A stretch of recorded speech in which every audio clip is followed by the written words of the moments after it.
মাটি দেওয়ার পরে আজান, এটা আজান তো আজান দেওয়া ঠিক না বেঠিক?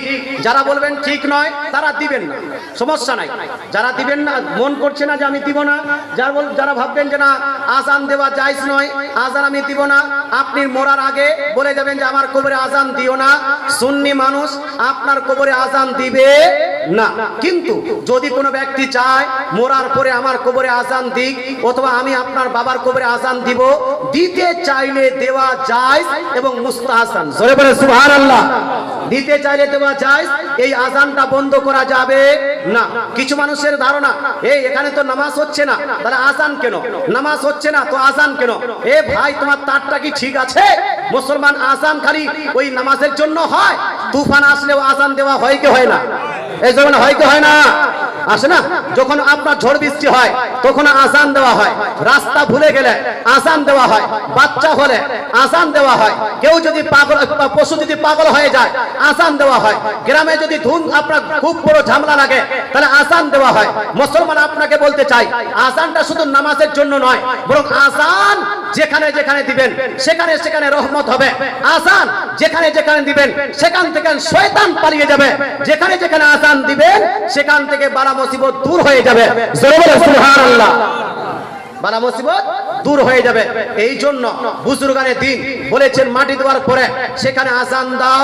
ওখানে আজান দিলে শয়তান যখন মান রাব্বুকা বলা হবে তখন শয়তান এসে বলবে আমাকে বলো রব, আমাকে বলো। তো ওই জায়গায় যদি আপনি আজান দেন শয়তান পাশে আসতে পারবে না, মানুষকে ভটকাতে পারবে না।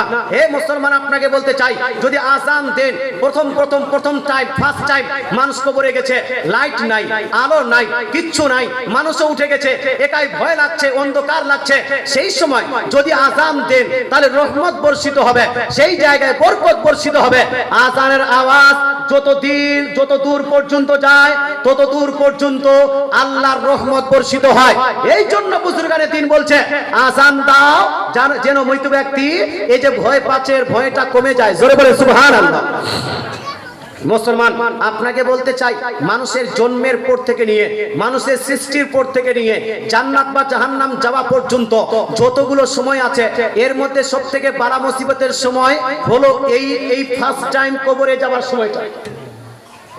ফার্স্ট টাইম কবরে যাওয়ার সময়টা এটা হলো সবথেকে বড় বালা মুসিবতের সময়। এই জন্য এখানেও আজান দেওয়া জায়েজ আছে। কোন দেওবন্দি ভাই যদি বলে আজান দেওয়া জায়েজ নয়, আমি দেওবন্দি ভাইকে পূর্ণ জোর করে আদবের সহকারে বলবো ভাই তুমিও ফাতোয়া স্বামী পড়ো আর আমিও ফাতোয়া স্বামী পড়ি। কথা বুঝে গেল? ফাতোয়া স্বামী তুমিও পড়ো আমিও পড়ি। দেওবন্দে ফাতোয়া স্বামী চলে আর বেরেলিতে ফাতোয়া স্বামী চলে। দেওবন্দের ফাতোয়া স্বামীতেও লিপিবদ্ধ আছে আর বেরেলির ফাতোয়া স্বামীতেও লিপিবদ্ধ আছে। দেওবন্দীদেরও সবথেকে বড় ফাতোয়ার কিতাব ফাতোয়া স্বামী আর বেরেলবিদের সবথেকে বড় ফাতোয়ার কিতাব কি? ফাতোয়া স্বামী। সেই ফাতোয়া স্বামীর মধ্যে লিপিবদ্ধ আছে মাটি দেওয়ার পরে কবরে নামানোর পরে আজান দেওয়াটা হলো জায়েজ। জোরে বলে সুবহানাল্লাহ। আরে জোরে বলেন না সুবহানাল্লাহ। তাহলে দেওবন্দি ভাইরা আপনারা কেন বিরোধিতা করছেন? আপনারই তো বিরোধিতা করা উচিত নয়। তারপরে বলছি আপনাকে যদি ভালো না লাগে আপনি দিবেন না। কেউ যদি ভালো কাজটা করে তাকে বাধা দিবেন না, তাহলে সমাজে গন্ডগোল ঝামেলা হবে না। কথা কি বুঝাতে পারলাম? হ্যাঁ, আপনার ইচ্ছা করছেন আপনি দিবেন না, যে দিচ্ছে ওকে বাধা দিবেন না, তাহলে ঝামেলা হবে কি? ঝামেলা হবে। এই মুসলমান